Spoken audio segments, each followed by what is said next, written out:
안녕하세요. 건강 365 아나운서 최인경입니다. 관절염을 얘기할 때 연골 손상에 대한 지적이 우선됩니다. 연골이 닳으면서 관절염의 위험이 높아진다는 건데요. 퇴행성 관절염으로 불리는 골관절염 역시 그렇습니다. 연골이 닳는다는 걸 생각하면 어느 날 갑자기 하루아침에 느닷없이 생기는 질환은 아닐 텐데요. 골관절염의 위험, 특히 환자들은 일상에서도 조심할 부분이 많지 않을까 싶습니다. 골관절염 환자들의 증상 완화를 위한 방법, 한의학에서는 어떤 치료들이 진행되는지 알아보겠습니다. 건강 365 전인권의 걱정 말아요 그대 듣고 시작하겠습니다. KBS 라디오 건강 365 함께하고 계십니다. 골관절염은 퇴행성 관절염으로도 불리는데요. 이름에서처럼 서서히 진행이 되는 질환이지 않나 싶습니다. 무릎이나 손가락에서 발생하는 경우가 많다고 하는데요. 연골이 닳으면서 문제가 되는 걸로 알고 있습니다. 연골이 닳는다는 게 어떤 의미인지도 궁금한데요. 경희대 한의대 침구과 김용석 교수와 함께합니다. 안녕하세요, 교수님. 네, 안녕하세요. 골관절염과 퇴행성 관절염은 같은 의미인 거죠? 그렇죠. 이제 골관절염을 우리가 이제 퇴행성 관절 질환 또는 퇴행성 관절염이라고도 부르거든요. 근데 관절이라는 건 뭐냐면 뼈와 뼈 사이 또 연골이 있고 물렁뼈가 있고 관절막 이렇게 돼 있거든요. 그러니까 뼈 끝을 싸고 있는 우리가 흔히 물렁뼈라고 하는 거 있잖아요. 그게 연골이 관절에 오는 충격을 이렇게 완화시켜주는 작용을 하는데 이게 이제 나이가 들게 되면은 이게 퇴행성 변화가 생기잖아요. 또 이제 관절을 너무 무리하게 오랫동안 반복해서 사용하게 되면 이 연골이 점차적으로 이제 손상이 돼요. 닳아 없어진다고 얘기하잖아요. 그러면 이제 연골 밑에 뼈가 있잖아요. 그게 노출되면서 관절 주변에 있는 그 활액막에 염증이 생기거든요. 그러면 아프고 또 심하면 이제 변형도 되는 질환이기 때문에 이거를 퇴행성 관절염 또는 뭐 골관절염이라고 하는데 아무래도 증상은 통증하고 관절이 변형되는 게 문제이거든요. 그러니까 관절 많이 사용한 다음 날 주로 이제 오후나 저녁에 또 이런 통증이 생기게 되겠고요. 또 밤에 자는 이런 시간에도 통증이 있을 수 있어요. 그러다 보니까 이제 대개 무릎이나 뭐 엉덩이, 뭐 척추 이런 부위에 이제 통증이 생기고 또 관절염이 생기고요. 그 외에도 뭐 관절을 움직일 때 막 소리가 나고 그 다음에 딱딱한 게 뭐 만져지기도 하고 붓고 이런 현상들이 생길 수가 있죠. 이 퇴행성 관절염의 원인으로 연골 손상이 지적이 되던데요. 어떻게 이해하면 될까요? 그 앞서 말씀드린 대로 이 퇴행성 관절염이라는 것은 관절하고 있는 이제 뼈와 뼈 사이에 이 충격을 완화시켜주는 연골이 점차적으로 손상되어 생기는 그런 병이거든요. 근데 연골이 손상되거나 이게 벗겨져도 사실은 연골 자체에는 신경이 없기 때문에 통증을 느끼지 못해요. 근데 이제 약간 더하게 이제 연골이 손상이 일어나도 통증이 없어도 이제 계속해서 무리하게 쓰는 거잖아요. 그러면은 이제 연골이 더 닳아지게 문제가 생기는데 이 무릎 연골 자체는 이제 다른 조직하고 조금 달리 자연 치유되는 것은 없어요. 그 얘기는 뭐냐면 한번 손상되거나 닳아 없어지게 되면 이 스스로 재생이 안 되니까 점점적으로 손상의 범위가 넓어지는 거죠. 그러니까 이렇게 닳아서 또 손상된 연골이 시간이 지나면서 점점 커지면서 그러면 이제 뼈가 드러나잖아요. 그러면서 이제 퇴행성 관절염이 되는 거죠. 그런데 주로 무릎을 떠올리지만 손가락에도 퇴행성 관절염의 위험은 있는 거죠. 그렇죠. 이제 골관절염이나 퇴행성 관절염은 이제 체중을 많이 받는 관절에 많이 생기거든요. 앞서 말씀드린 대로 뭐 무릎이라든지 엉덩이라든지 척추 관절에 이제 통증이 많이 생기게 되고요. 심하면 이제 변형까지 생긴다고 말씀드렸잖아요. 그러니까 무릎의 통증이 가장 많이 또 흔히 나타날 수가 있거든요. 그래서 계단을 오를 때나 이렇게 또 내릴 때 이렇게 통증이 많이 나타나게 되는데 대개 이제 계단 올라갈 때보다는 내려갈 때 통증이 더 심하니까 무릎에 상당히 부담을 주게 되거든요. 그래서 우리가 이제 계단 오르내리는 운동을 하십시오 뭐 이렇게 얘기를 하면은 올라가실 때는 걸어 올라가도 내려올 때는 꼭 엘리베이터 타고 내려오시는 게 좋거든요. 그래도 이제 퇴행성 관절염 무릎만 생기는 게 아니고 손가락에도 발생할 수가 있어요. 이런 경우는 어떤 경우에 주로 이제 중년의 여성분들 있잖아요. 이런 분들이 많이 나타나요. 왜냐하면 주부들은 아무래도 손가락을 많이 사용하잖아요. 그래서 이제 중년 여성분들한테 이런 손가락에서 생기는 퇴행성 관절염이 많이 생기게 되고요. 이렇게 되면 이제 손가락이 아프기도 하고, 그다음에 손가락 마디마디가 이제 굵어지거든요. 근데 이런 경우는 또 류마티스 관절염하고 좀 비슷하기 때문에 잘 구별을 해야 되죠. 그럼 류마티스 관절염과는 어떤 차이가 있을까요? 혼동하는 분들도 많으신데요. 이 관절염은 크게 보면 이제 퇴행성 관절염하고 류마티스 관절염 이렇게 이제 구분을 하거든요.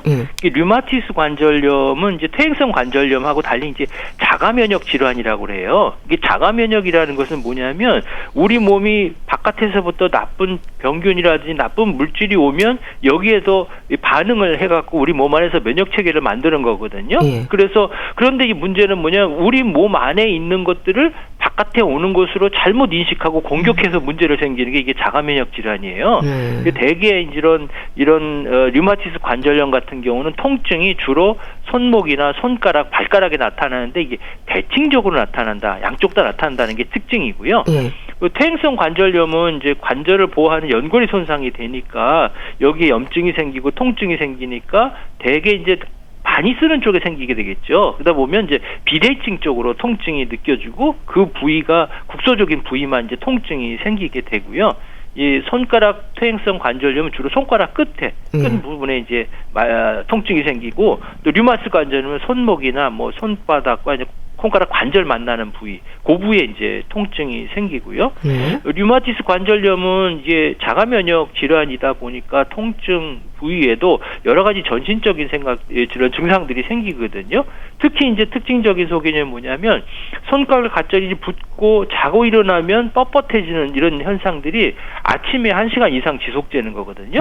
그리고 심한 경우에는 뭐 체중도 줄고 열도 나고 이런 전신적인 증상들이 생기게 되고요. 그래서 아무튼 류마티스 관절염은 아침에 기상시에도 심하고 오후가 되면 통증하고 붓기가 조금 줄어드는 이런 형태가 나타나지만 그 반대로 이제 퇴행성 관절염 같은 경우는 관절을 많이 사용해서 생기는 거니까 통증이 이제 오후나 밤에도 심해지는 이런 현상들이 있죠. 일단 원인에서부터 전혀 다른 질환인 건데요. 그럼 증상으로는 일반인들이 보기에 구분하기 좀 어려운가요?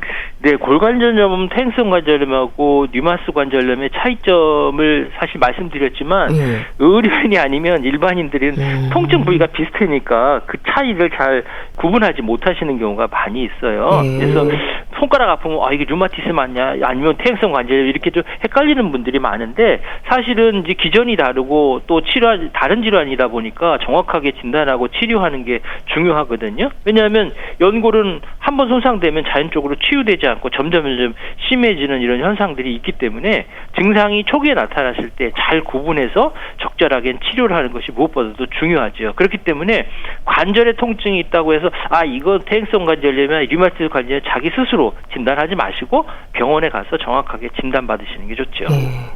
네, 퇴행성 관절염이 어느 날 갑자기 통증이 생기는 건 아니잖아요. 연골이 닳기까지 꽤 오랜 시간 진행이 될 텐데 통증이 느낄 정도가 돼서야 알게 되는 건가요? 그렇죠. 이제 퇴행성 관절염 초기에는 관절 부위에 통증이 있어도 아주 약한 통증이 나타나거든요. 또 이제 관절을 좀 움직일 때 통증이 약간 조금 더 심해지는 현상이 있는데 그때 이제 무리하지 않고 좀 쉬거나 뭐 찜질 같은 거 하면 이게 괜찮아지거든요. 그렇기 때문에 이거 별거 아니야 뭐 일시적인가 이렇게 지나치는 경우가 상당히 많아요. 그래서 사실 그렇잖아요. 별로 아프지 않고 참을 만하면 병원 안 가잖아요. 맞아요. 그리고 또 이제 퇴행성 관절염은 이제 나이가 드는 생기니까 나 이 정도 되면 다 아파. 뭐 그냥 누구나 아픈 건데 뭐 그러고 소리 내는 경우가 많아요.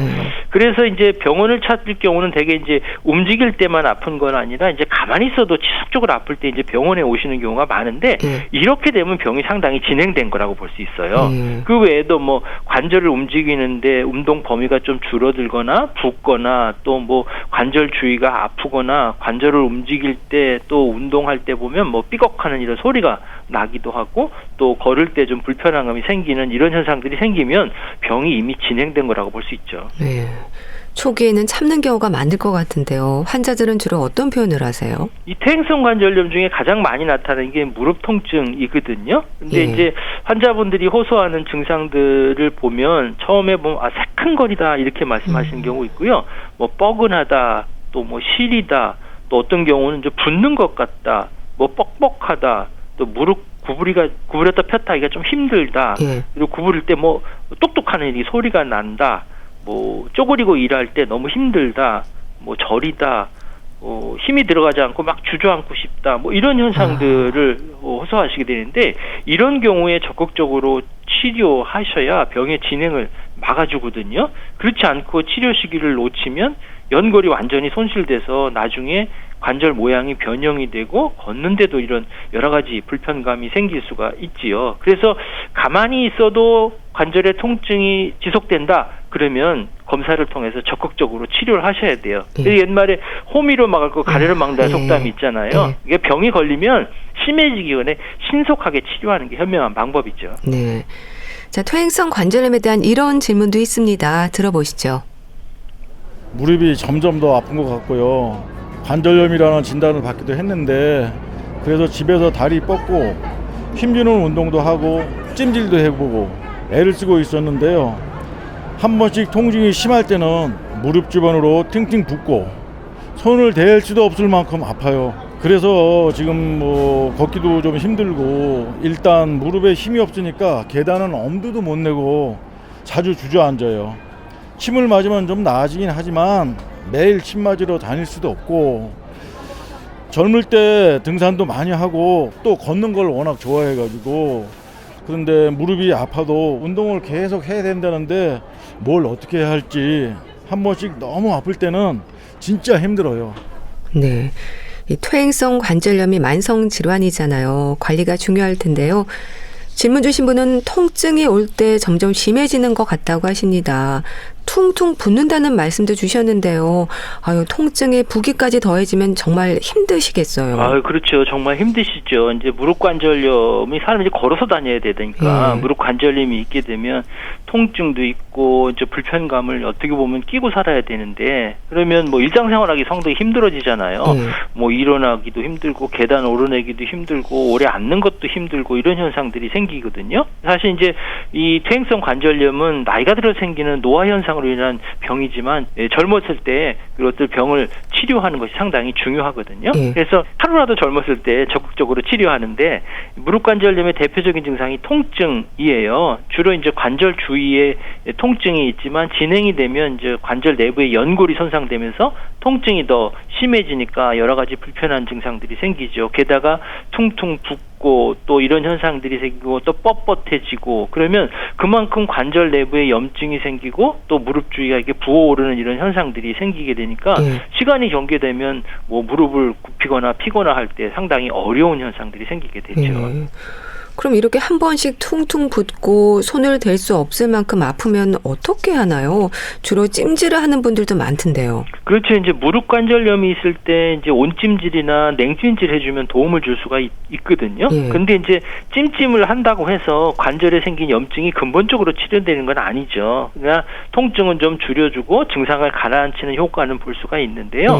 그러면 온찜질을 해야 될지 냉찜질을 해야 할지 헷갈리잖아요. 되게 일반적으로 갑자기 어떤 손상이 되거나 부상이 있으면 무릎 사용을 적게 해주고 고정한 다음에 냉찜질 하는 게 좋고요. 그 다음에 큰 충격 없이도 뭐 쿡쿡 쑤시는 통증이, 흔히 말하는 이제 만성 통증이 되게 되면 이런 경우는 온찜질을 해주시는 게 좋아요. 그러니까 냉찜질을 통해서 혈관을 수축시키고 또 혈관의 신진대사를 떨어뜨리니까 그 주변의 온도를 낮춰서 염증을 줄여주는 효과가 있고요. 또 온찜질은 조직의 어떤 저항력을 좋아지고 혈액순환 좋게 해주고 근육이 뻣뻣해지는 것을 풀어주는, 이제 부드럽게 해주는 이런 효과가 있기 때문에, 염증 반응으로 열이 나며 붓는 경우는 냉찜질, 그리고 통증이 심하고 또 뻣뻣하고 열이 없는 경우는 온찜질, 이렇게 해주시는 게 좋죠. 침을 맞으면 증상이 좀 완화된다고 하시는데요. 근데 침을 매일 맞을 수는 없지 않나요? 침은 우리가 이제 표준 임상 진료주침을 보면 무릎 관절염 환자들한테 아주 좋은 통증을 완화시켜주고 또 기능을 개선시켜주고 삶의 질을 개선시켜주기 때문에 침 치료를 권고하고 있거든요. 또 이제 국내의 연구진 발표에 의하면 침 치료가 무릎 관절염 개선에 아주 효과가 있다고 보고가 됐는데요.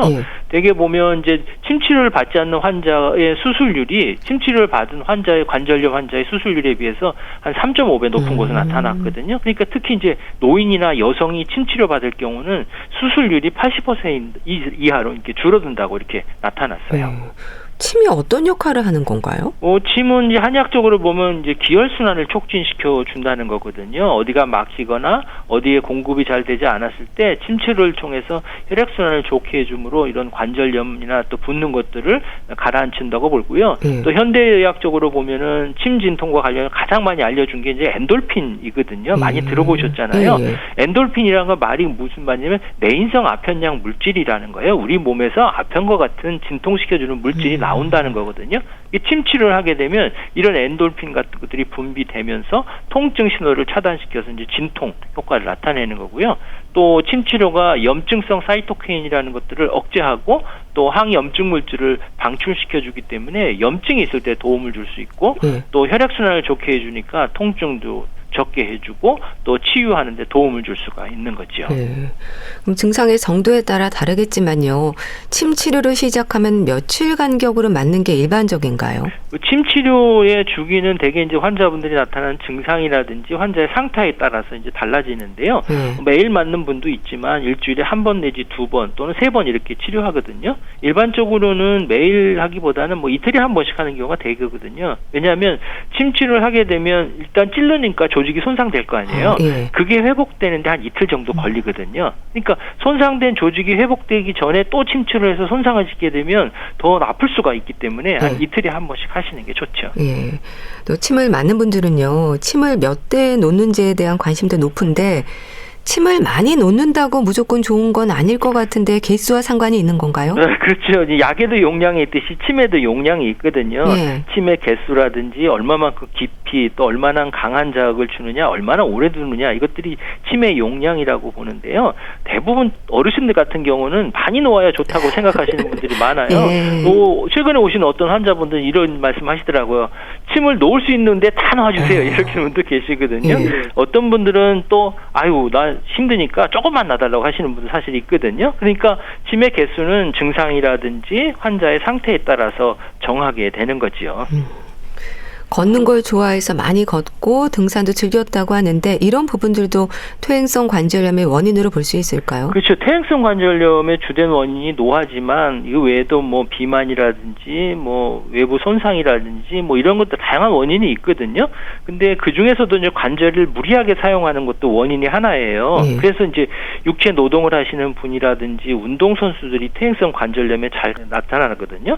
근데 무릎 관절은 많이 쓴다고 쉽게 망가지는 않아요. 근데 그래서 무릎 많이 쓰는 뭐 장거리 마라톤 선수 같으면 그 사람들 관절염 많이 생길 것 같다 생각하지만 그렇진 않거든요.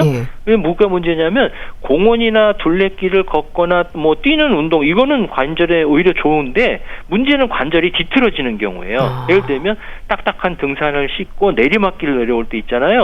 요때 무릎 관절이 비틀어지거든요. 그게 문제가 생기는. 그래서 이제 비 오는 날 산길이나 또 미끄러운 눈길 이럴 때 걸을 때 근육이 더 긴장이 되고 또 관절에 강해지는 충격이 가해지기 때문에 이런 현상들이 생기니까 특히 이제 내리막길 내려올 때 체중이 한 5배 정도 그 무릎 관절에 실리기 때문에 무리하게 등산하게 되면 이 퇴행성 관절염의 원인이 될 수가 있죠.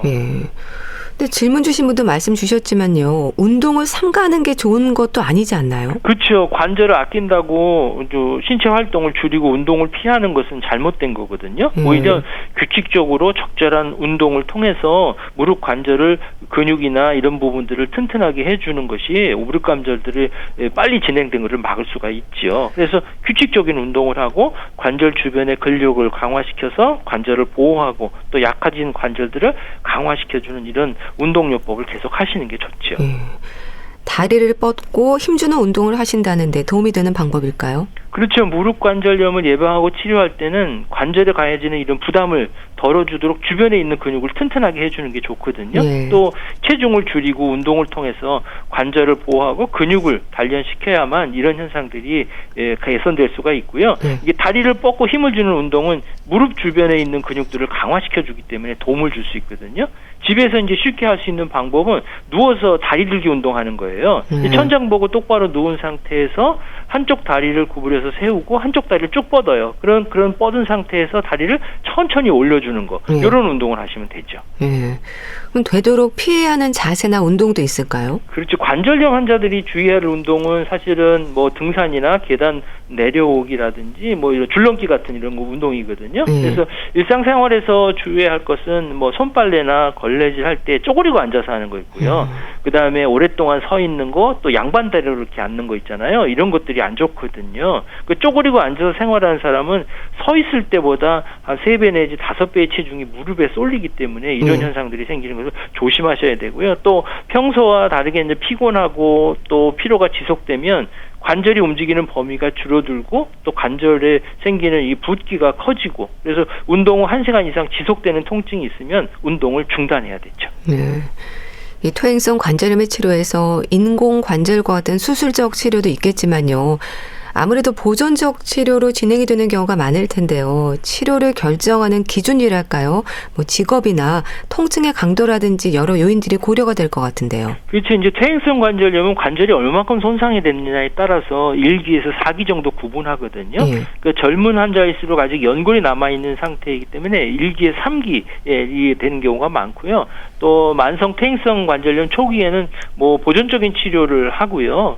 수술조법이 아닌 이제 보존적인 치료를 하게 되면 통증이 어느 정도 줄고, 그러나 이제 관절이 많이 닳았거나 다리가 뭐 O자형으로 변형된 경우에는 이런 경우는 변형이 심하기 때문에 보존적인 치료를 해도 이런 증상의 개선이 없고 또 일상생활이 좀 힘들어지기 때문에 수술적인 방법들을 고려하게 되거든요. 그래서 뭐 수술은 환자의 연령이라든지 또 관절의 상태라든지 활동 범위 이런 것들에 따라서 이제 여러 가지로 이제 구분하게 되지요.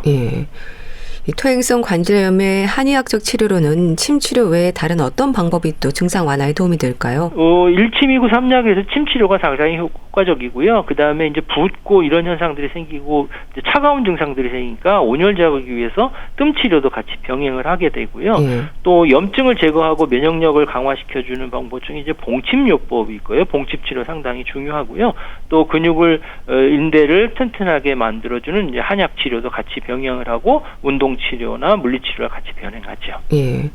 그렇게 치료와 함께 자세라든지 생활 습관도 중요하죠? 그렇죠. 퇴행성 관절염을 예방하려면 무엇보다도 생활 습관이 각별히 주의를 하셔야 되거든요. 그래서 뭐 규칙적인 운동이라든지 근력 강화들은 이 병이 초기에만 되는 것이 아니라 나중에도 기본적으로 이걸 하셔야 되거든요. 그래서 관절에 무리가 가지 않는 이런 일들은 앞에 말씀드린 대로 양반다리를 앉거나 쪼그려 앉거나 뭐 뛰어내리거나 무거운 물건 들고 오래 걷는 거 이런 것들을 피하셔야 되고요. 또 운동하실 때도 적절한 보호장구라든지 아니면 보호장구를 하고 운동을 해서 관절에 무리가 가지 않게 해주는 게 좋고, 아울러 이제 적정 체중을 유지하시는 게 좋거든요. 비만하게 되면 무릎 관절에 부담이 되니까 문제가 생기고요. 또 하나 주의할 건 뭐냐면 다이어트 한다고 운동을 과다하게 할 경우는 오히려 퇴행성 관절염이 생기거나 악화될 수가 있어요. 네. 그런 노력들을 하면 더 이상의 연골 손상을 막을 수 있는 걸까요? 그렇죠. 평소에 무릎 주변의 근육을 강화시켜주는 운동을 꾸준하게 하게 되면 무릎 주위의 근육이 튼튼하게 되면 연골 손상을 어느 정도 예방할 수가 있거든요. 그래서 집안에서 일을 많이 하시는 주부님들께서는 틈틈이 근력 운동도 하시고 또 스트레칭도 하시고, 그래서 무릎 관절의 근육이나 인대가 약해지는 것을 미리 막아주실 필요가 있죠. 이 퇴행성 관절염도 되도록 빨리 치료가 진행이 되면 좋을 텐데요. 확인을 해볼 필요가 있는 의심 증상들이 있을까요? 일단 이제 무릎 퇴행성 관절염이 발생하게 되면 어떻게 보면 이미 돌아올 수 없는 강을 건넌 거나 마찬가지거든요. 그러니까 치료도 상당히 어려운 경우가 많아요. 그래서 따라서 이제 무릎 관절 연골의 손상은 빠른 시기에 발견될수록 치료가 쉽고, 또 그래야만 이제 치료에 대한 결과도 좋기 때문에 무엇보다도 조기 진단이 중요하거든요. 그래서 무릎 연골 손상을 의심할 수 있는 증상들을 알아볼 필요가 있겠죠. 그래서 먼저 체중을 실어서 발을 디딜 때나 또 걸을 때, 또 계단을 내려올 때 무릎이 쿡쿡거리고 쑤시고 시리고 이런다면 퇴행성 관절염일 가능성이 높고요. 또 이유 없이 무릎이 붓거나 또 무릎을 구부리고 쪼글릴 때 소리가 나거나 아프게 되면 빨리 병원에 가셔서 진료를 받아보시고 조기에 진단하시고 치료하는 게 좋을 것 같습니다. 집에서나 밖에서 할 수 있는 운동법이 있다면 좀 알려주세요. 많은 이게 분들이. 이제 스트레칭 해주고 근력 강화시켜주는 건데요. 이제 첫 번째는 앉은 자세 있잖아요. 그래서 다리 밑에 이제 벽에를 놓고요. 그 다리로 벽에를 누르는 거예요. 그렇게 운동을 해주시는 게 좋고요. 그다음에 양 무릎 사이에 벽에를 놓고요. 벽에를 조이는 운동을 이렇게 해주시고 또 옆으로 누워서 한쪽 다리 들고 이제 버티는 운동 있잖아요. 네. 이러면 이제 다리 주위에 있는 근육이 강화되거든요. 그러면 무릎 관절염에 상당히 도움을 주고요. 그 다음에는 이게 허벅지 근육이 튼튼해지면 무릎 연골에 가해지는 힘이 분산되기니까 관절염을 예방하는 데 도움이 되고 이제 관절을 부드럽게 해주는 스트레칭을 할 경우는 어떤 경우냐면요. 다리를 쭉 뻗은 상태에서 허리를 굽혀갖고 손이 이제 발에 닿도록 하는 운동 있잖아요. 이렇게 하거나 뭐 누운 상태에서 한쪽 다리 허벅지를 양손으로 잡고 다리를 이렇게 잡아 당기는 배 쪽으로 잡아 당기는 운동을 하거나 또 누워서 자전거 타는 운동 있잖아요. 이런 것들 하게 되면 도움을 줄 수가 있죠. 네. 퇴행성 관절염에 대해서 자세히 알아봤는데요. 경희대 한의대 침구과 김용석 교수와 함께했습니다. 감사합니다. 네, 감사합니다. KBS 라디오 건강 365 함께하고 계신데요. 김세화의 OES 듣고 다시 오겠습니다.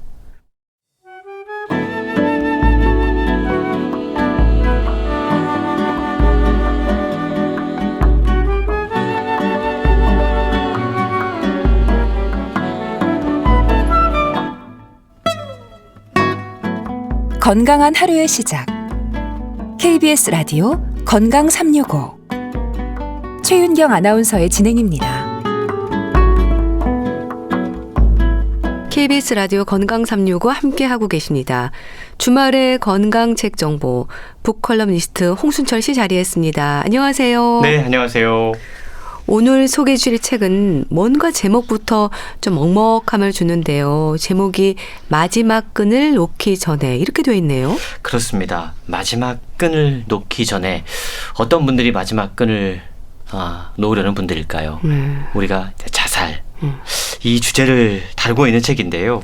자살의 원인부터 예방까지 25년의 연구를 집대성한 자살에 대한 모든 것이란 부제가 적혀 있습니다. 예.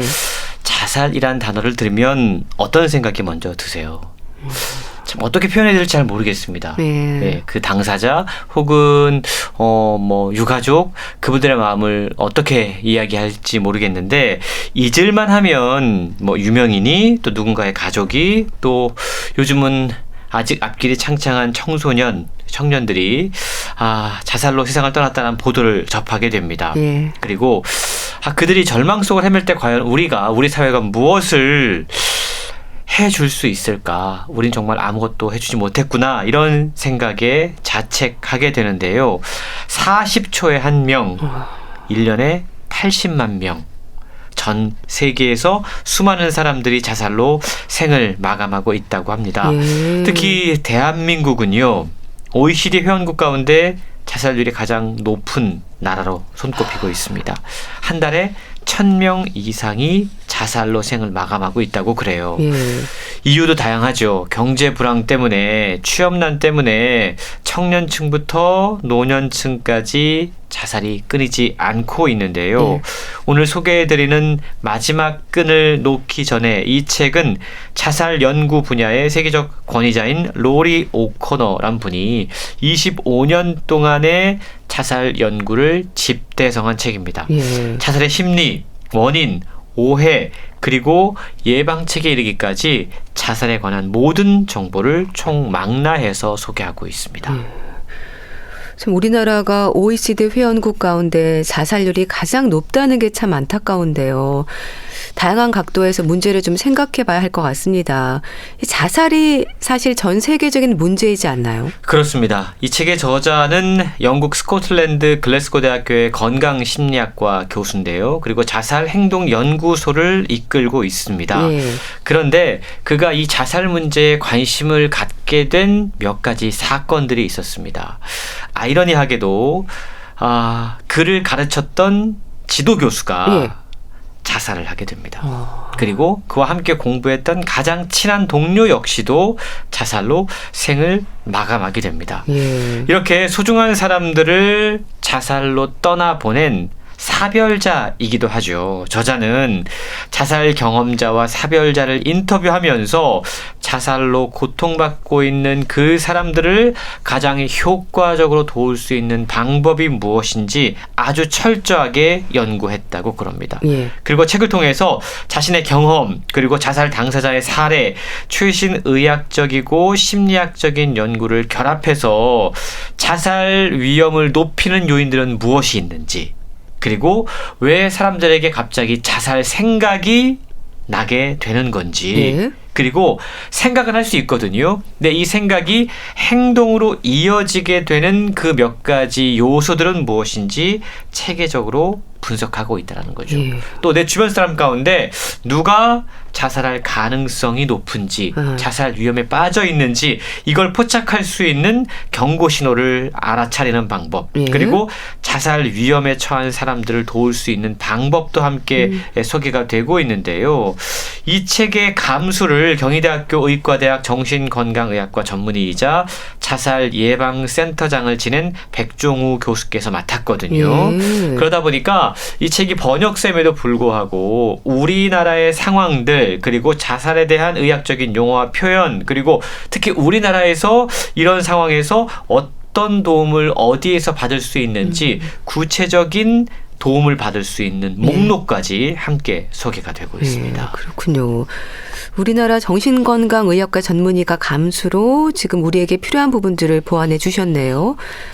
참 극단적인 선택이 안타까운 건 사실인데 일단 무조건 감추려고만 했던 부분들도 있지 않습니까? 이게 문제를 키운 것 같기도 해요. 그렇습니다. 사실은 우리가 터부시하고 있는 그 문제들, 그걸 조금만 더 공개적으로 사람들이 터놓고 이야기할 수 있으면 자살뿐만이 아니고 다양한 문제들을 해결할 수 있다라고 저자는 이야기를 하고 있습니다. 예. 저자 역시 자살에 대한 사회의 잘못된 인식이 오히려 자살을 더욱더 키우고 있다, 이렇게 지적하고 있는데요. 자살을 올바르게 이해하는 것이 자살을 예방하는 지름길이다, 이렇게 안내하고 있습니다. 예. 우리는요, 자살이 심각한 사회 문제다, 그리고 이걸 개선해야 된다, 이런 점에 대해서 모두가 동의를 합니다. 인지하고 있어요. 근데 막상 그런 사건이 일어나면 자살 당사자, 자살 시도했던 사람들을 참 이기적인 사람이다, 어떻게 저런 생각을 하지? 남아있는 사람들은 어떻게 하라고? 라고 하면서 그를 비난하는 목소리를 높이게 됩니다.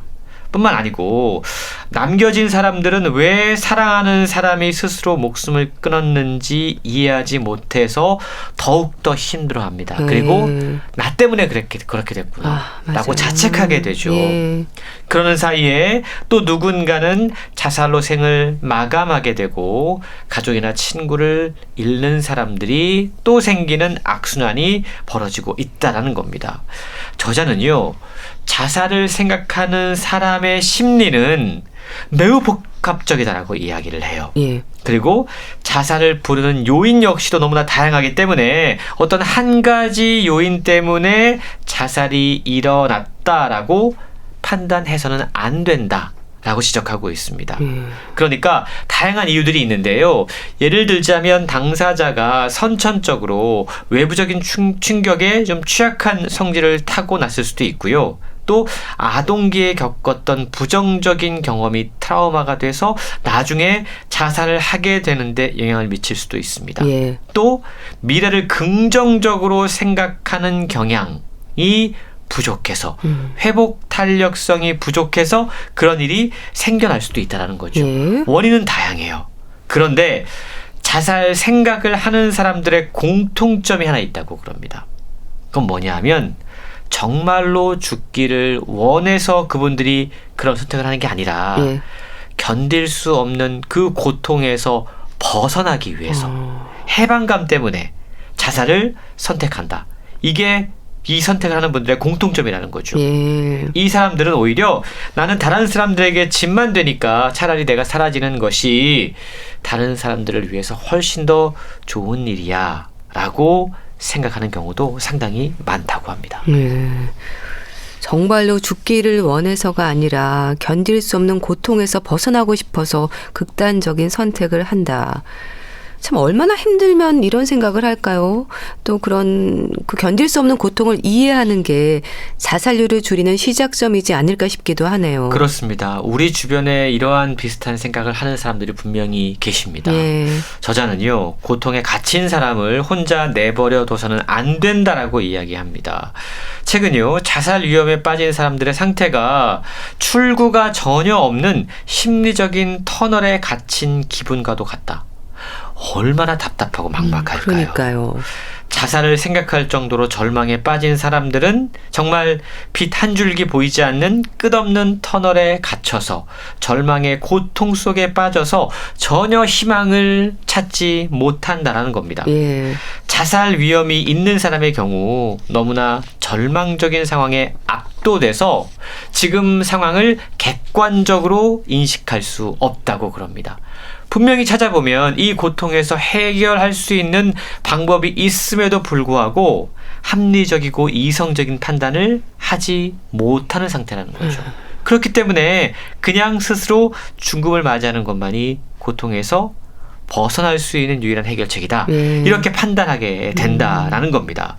그러니까 이 자살 문제 해결의 시작은요, 자살 위험에 빠진 사람들이 갖고 있는 그 생각, 고통에 갇혀있다, 갇혀있는 느낌이다, 이걸 제대로 이해하는 것이다 라고 설명을 합니다.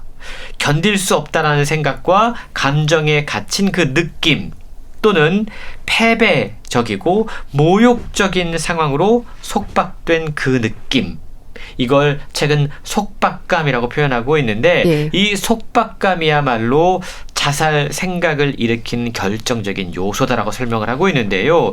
그래서 자살을 선택하는 이유는 이 속박감에서 벗어나려는 시도이면서 삶에 속박되었다는 느낌이 클수록 자살을 생각하고 스스로 목숨을 끊는 시도를 할 가능성이 더 큰 것으로 파악이 됐다고 그럽니다. 예.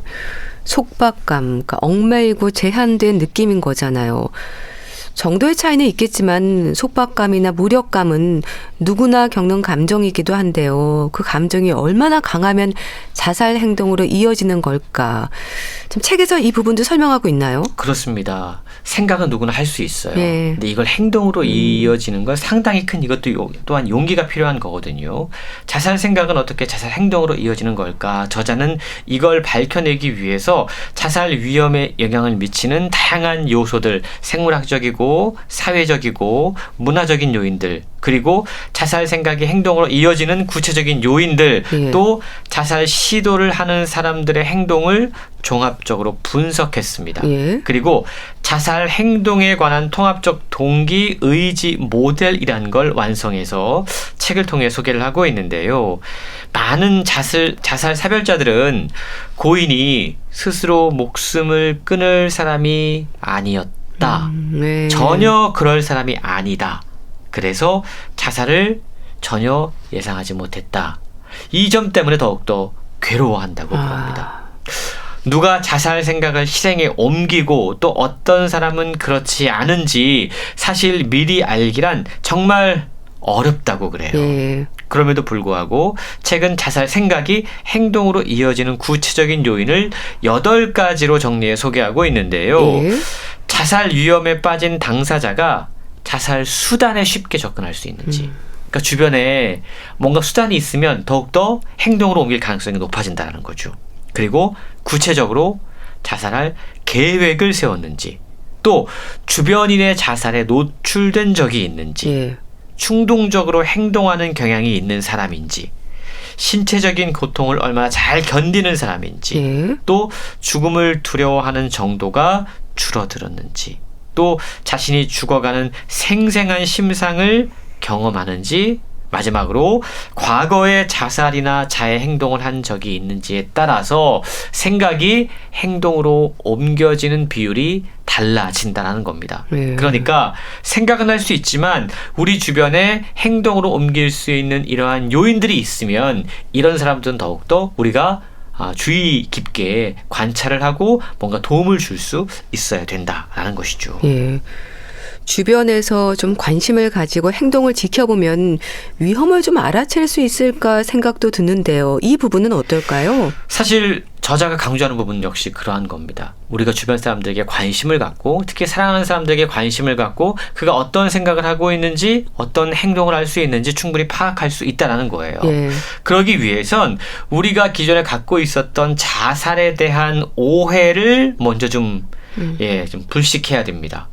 자살은요, 오랜 세월 사회적 금기로 여겨졌습니다. 그러다 보니까 이걸 공개적으로 이야기를 하고 예방책 역시 공개적으로 논의하는 것에 대해서 그동안 약간 금기시해 왔습니다. 내 주변 사람들 가운데 자살로 목숨을 끊은 사람이 있으면 그걸 감추거나 속이거나 사건을 은폐하기에 급급했습니다. 그랬죠. 그러다 보니까 오히려 잘못된 속설들이 더 퍼져나가고 이 자살을 시도하는 사람들에게 문제가 있다. 이런 부정적인 인식이 더욱더 굳어지고 있다는 겁니다. 이게 지금도 별반 다르지 않은데요. 이 자살하는 사람들은 대부분 뭐 우울증이나 정신질환이 있다. 이런 오해가 있는가 하면 자살 행동의 동기는 관심을 받으려고 하는 것이다. 이런 이야기하는 사람들이 있습니다. 그러니까 자살을 마치 고인의 성향으로 인한 어떤 실수나 실책으로 치부하는 경우가 많이 있다라는 거죠. 치명도가 낮은 자살 수단을 선택한 사람들은 정말로 목숨을 끊을 생각이 없다. 이렇게 이야기하면서 뭔가 위험 신호를 무시하는 경우도 상당히 많이 있다는 겁니다. 자살은 경고 없이 일어난다. 자살은 예방할 수 없다. 이렇게 이야기하면서 자살을 피할 수 없는 불의의 재난으로 여기면서 두려움을 나타내는 인식은 잘못된 것이다라고 최근 지적하고 있다는 겁니다. 이런 자살에 대한 오해와 편견이 오히려 자살에 대한 위험을 더욱더 키우고 있다라고 지적하고 있는데요. 자살에 대한 부정적인 인식이 팽배하면 자살을 생각하거나 자살 경험이 있는 당사자 그리고 주변 사람들을 자살로 잃은 사별자는 이 문제 때문에 내가 고통받고 있다는 사실을 외부에다가 할 수가 없습니다. 공개적으로 터놓을 수가 없어요. 그러면 또 다른 악순환, 실제로 자살 사별자 가운데 다시 자살을 선택하는 사람들이 많다. 그 이야기는 고통을 내가 제대로 이야기하지 못했기 때문에 그런 일들이 벌어지고 있다는 것이죠. 극단적인 선택을 하는 사람들 대부분이 정신질환을 앓고 있다는 편견은 정말 잘못된 생각이라는 거 기억해야 할 것 같은데요. 그러니까 오히려 아무렇지 않게 평범한 생활을 하고 있다고 생각했던 사람이나 밝았던 사람이 또 극단적인 선택을 하는 경우도 있지 않습니까? 그렇습니다. 앞서 설명한 것처럼 극단적인 선택의 원인이 우울증 때문이다, 정신질환 때문이다 이렇게 단순하게 판단하지 말라는 겁니다. 실제로 우울증으로 병원에서 치료받는 환자 가운데 자살에 이르는 사람은 5% 미만밖에 되지 않는다고 그럽니다.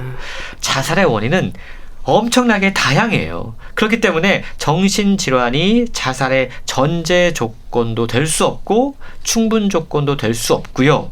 또 당사자에게 불리한 사회적 조건이나 어떠한 강한 상실 또 다른 어떤 스트레스 요인이 작용하고 있는 것은 아닌지 두루 살펴봐야 된다는 겁니다.